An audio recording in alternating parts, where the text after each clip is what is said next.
Assalamualaikum warahmatullahi wabarakatuh. Video kali ini saya akan sharing tentang variable surface resolution jika kita melakukan pengolahan data multibeam echo sounder menggunakan Keris HipShip. Ini adalah ilustrasi di mana pada saat kita melaksanakan pemeruman di laut. Dari gambar ini kita lihat ini adalah posisi kapal pertama pada jam ke-1. Dengan kecepatan 4 knot, kapal itu akan bergerak maju pada posisi kedua dan jam kedua.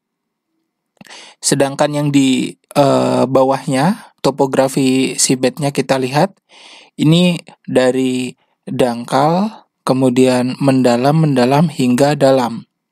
Pada saat kita melaksanakan survei menggunakan akustik multibeam echo sounder, transducer akan memancarkan ping akustik ke dasar perairan, kemudian mengenai sebuah objek atau target, dan dikembalikan lagi berupa echo, kemudian diterima oleh receiver. Kemudian pada pergerakan kapal dan pancaran multibeam echo sounder, serta perbedaan kedalaman yang sangat signifikan, maka akan berlaku rumus seperti ini. D sama dengan V, itu adalah kecepatan dikali ping rate. D-nya itu adalah jarak antara ping rate, jarak antara ping along track. Along track itu pada saat kapal maju ke depan. Atau ensonifikasinya itu ke depan.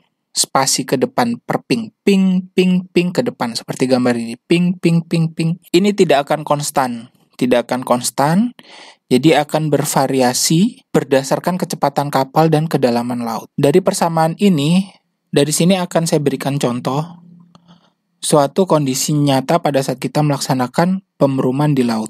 Jika kecepatan kapal adalah 4 knot, kemudian ping rate yang kita setting atau yang kita gunakan adalah 10 Hz, kemudian kedalaman laut yang kita survei adalah 100 meter, berapa spasi atau spatial resolution atau ensonifikasi along track pada survey line? Jawabannya adalah seperti ini. Pulse rate adalah 1 per record length atau ping rate yang kita gunakan. Jadi 1 per 10 Hz yang kita setting itu sama dengan 0,1.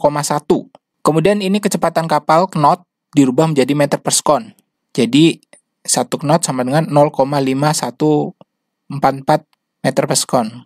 Kemudian jika kecepatan kapal adalah 4 knot, maka 4 dikali 0,51444 sekian itu sama dengan 2.05776 meter per second. Berdasarkan rumus yang persamaan di atas, D sama dengan kecepatan kali ping rate, maka sama dengan kecepatan dalam meter per second, kecepatan dalam meter per second, 2.05776 dikali 0,1 ping rate yang kita gunakan, sama dengan 20 cm atau 0,2057776 meter atau 20 cm.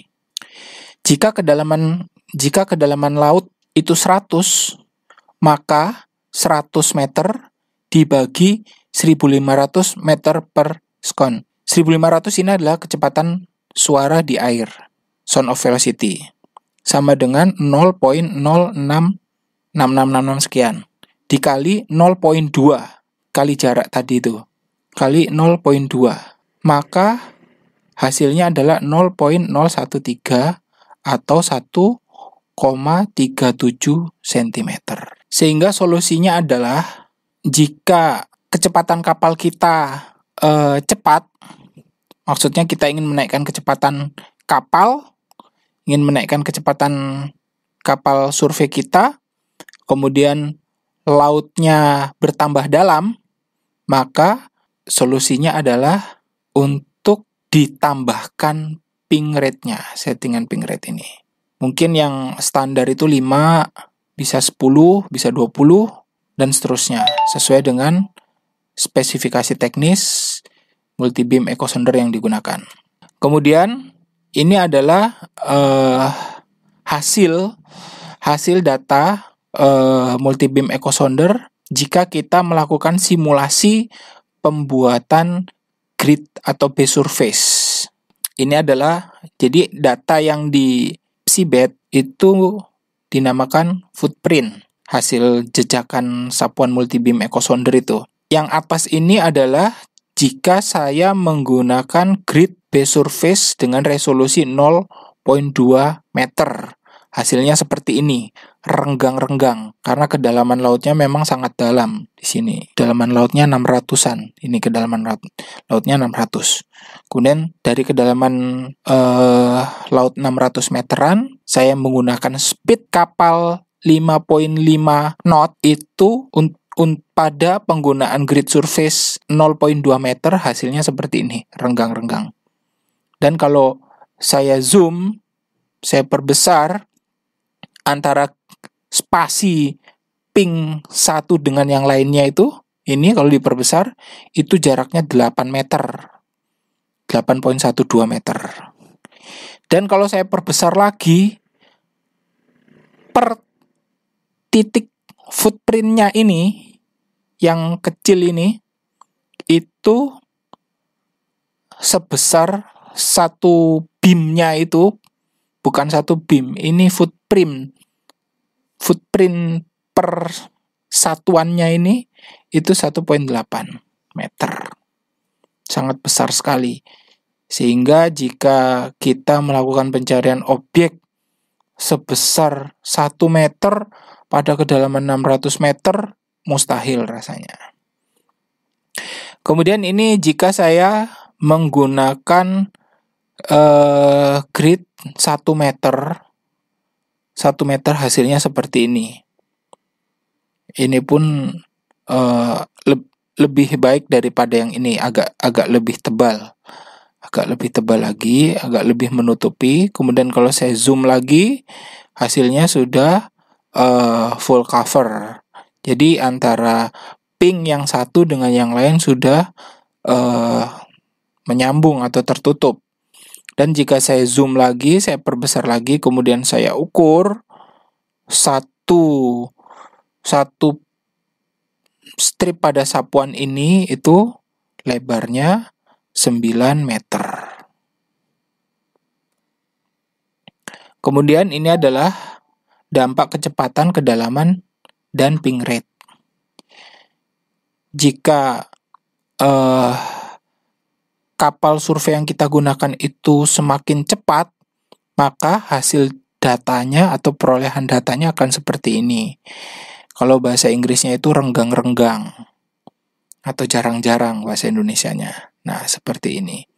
Ini kalau kita zoom, itu hasilnya seperti ini. Jarak per spasinya ini kurang lebih, per pingnya ini 10 meter. Jarak antara ping 10 meter pada kecepatan 10 knot, kedalaman 500 meter. Dan ini contoh yang lainnya, jarak antara ping 4,5 meter pada kecepatan 5 knot. Ini ada jaraknya, kemudian kedalaman 700 meter. Jadi, semakin dalam laut, semakin pelan kapal, maka semakin rapat antara ping hasil footprint datanya untuk sapuan seabednya. Tapi semakin cepat, maka semakin renggang. Resolusinya pun akan semakin rendah. Kemudian ini hasil tampilan datanya jika saya menggunakan variabel resolusi surface yang kita bisa gunakan menggunakan software Keris. Ini adalah surface yang saya buat, saya tentukan sendiri pada seluruh area yang sudah saya sapu itu menggunakan 2 meter. Terlihat di sini, pada area sisi dangkal, untuk surface 2 meter, dia mendapatkan resolusi yang sangat baik atau tajam. Terlihat di sini, selain tertutup semua juga detailnya dapat. Tapi begitu kedalamannya ekstrim, langsung turun drastis, maka di sini semakin pudar, semakin dalam, semakin renggang-renggang. Jadi ini skala warnanya adalah yang merah ini yang dangkal, kemudian yang biru ini adalah yang dalam. Kemudian ini adalah contoh jika kita menggunakan variable resolution surface yang menggunakan langsung pada software itu, atau kita langsung menggunakan apa yang sudah direkomendasikan oleh software itu. Terlihat di sini, ini detail, tapi yang pas bagian tengah-tengah, slope yang tengah-tengah ini itu masih sangat rendah resolusinya, atau mungkin ini grid surface-nya itu masih terlalu lebar, sehingga detailnya objek atau detailnya dasar laut itu tidak begitu jelas. Kemudian yang terakhir ini adalah saya menggunakan variable resolution surface yang saya tentukan sendiri atau ditentukan oleh user dalam arti kata si pengolah atau si pengguna software ini. Dengan skala seperti ini, 20 meter 0 sampai 20 meter saya menggunakan 0,4 meter resolusinya, 20 sampai 40 meter 0,8, dan seterusnya sampai 12.000 saya pakai 20 meter. Hasilnya seperti ini. Detail dan tertutup semuanya. Tutup rapi. Sebenarnya nggak rapi, ini ada renggang-renggang mungkin karena terlalu cepat atau bagaimana, tapi setidaknya ini lebih baik daripada yang tengah atau daripada yang sisi sebelah kiri ini.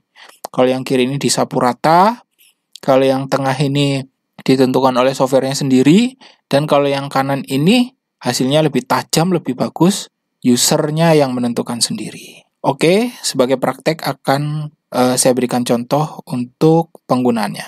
Baik untuk pengaturan variabel resolusi surface, kita harus menentukan range per kedalaman dan per resolusi yang kita tentukan. Pertama kita buka ke program data, kemudian kita masuk ke Keris, Heaps and Shape, 11.3, System, dan Depth Range. Nah, ini kita tinggal tentukan. Kita beri min, itu artinya ini 0 sampai 20 meter. Seperti itu. Ini 20 meter yang atasnya sampai 40 meter. Di sini diberi spasi 0,4, ini adalah resolusi yang kita tentukan. Kemudian ini adalah 20 meter. 0 di belakang koma atau di belakang titik ini tidak dibaca. Tapi formatnya memang seperti ini. Setelah ditentukan, kita save. Kemudian biarkan formatnya seperti ini agar si software dapat membaca posisinya berada di sini. Asli filenya adalah seperti ini. Nah, ini asli filenya. Tapi karena ini saya tentukan sendiri sesuai dengan selera saya atau sesuai dengan tuntutan dari KAK atau tuntutan dari RO atau tuntutan dari TOR, maka kita tentukan kita rubah seperti ini surface sesuai dengan kebutuhan. Setelah itu ini adalah line-nya, kita tinggal klik New Variable Resolution Surface. Klik All Track Lines, kemudian ininya kita rubah jadi range. Kemudian ini kita rubah sesuai dengan yang kita kehendaki. Mau cube kah, terserah. SWOT angle kah, terserah. Tapi saya untuk di sini, karena ini sebagai contoh, saya menggunakan SWOT angle. Kemudian keseluruhannya, jangan lupa output koordinat reference sistemnya dirubah sesuai area survei kita, dan kita beri nama. Tes, terserah beri nama apa, kemudian OK. Klik kanan refresh. Ini hasilnya. Oke. Lebih bagus. Ini adalah hasil yang baru saja saya lakukan. Kemudian ini adalah hasil variable resolution surface yang dibuat oleh si software ini sendiri. Kemudian ini adalah jika saya menggunakan seluruhnya, saya gunakan surface 2 meter. Jadi yang sini rapat, yang sini renggang-renggang dan habis. Demikian, Semoga yang sedikit ini bermanfaat. Assalamualaikum warahmatullahi wabarakatuh.